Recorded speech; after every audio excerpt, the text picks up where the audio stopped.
la force du département, une ressource utilisée depuis longtemps par ses habitants, et notamment dans la production d'hydroélectricité, comme ici, à l'Abergement Sainte-Marie, où un syndicat intercommunal d'électricité a vu le jour en 1897.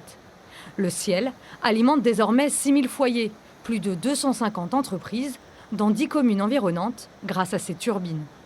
Donc l'eau arrive sous pression, entraîne une turbine qui fait fonctionner, entraîner un alternateur, qui lui prend l'électricité, qui est ensuite injectée sur le réseau de distribution et qui est répartie sur nos clients professionnels et nos clients domestiques.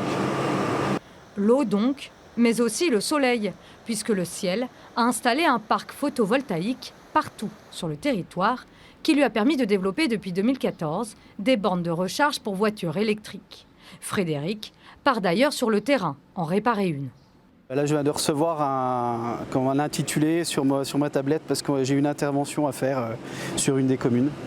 Donc il faut que je me dirige sur la commune où je vais prendre la voiture et puis aller voir pour le dépannage. Un atout majeur pour le département qui mise beaucoup sur l'énergie renouvelable. On parle beaucoup d'énergie nouvelle, on parle beaucoup des phénomènes de pollution dus aux particules par exemple. Et on se dit, voilà, il faut développer le véhicule électrique.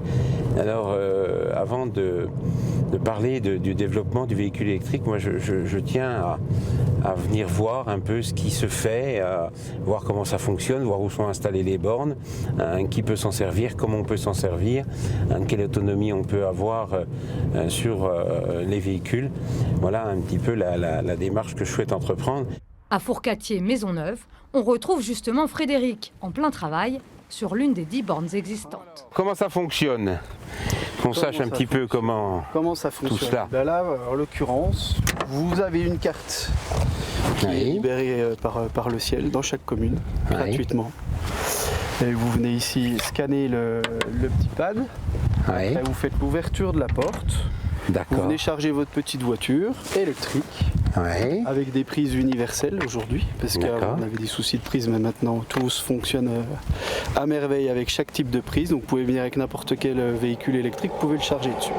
C'est vraiment super, je crois qu'il faut vraiment qu'on fasse confiance à nos élus, à nos territoires. Le Doubs, un territoire plein d'inventivité, à la pointe des dernières techniques durables et riche de ressources naturelles. On est dans un département exceptionnel où on a une ressource naturelle qui est celle de l'eau, qui est celle du bois, et qu'il faut effectivement que l'on valorise et que l'on utilise de plus en plus dans nos secteurs.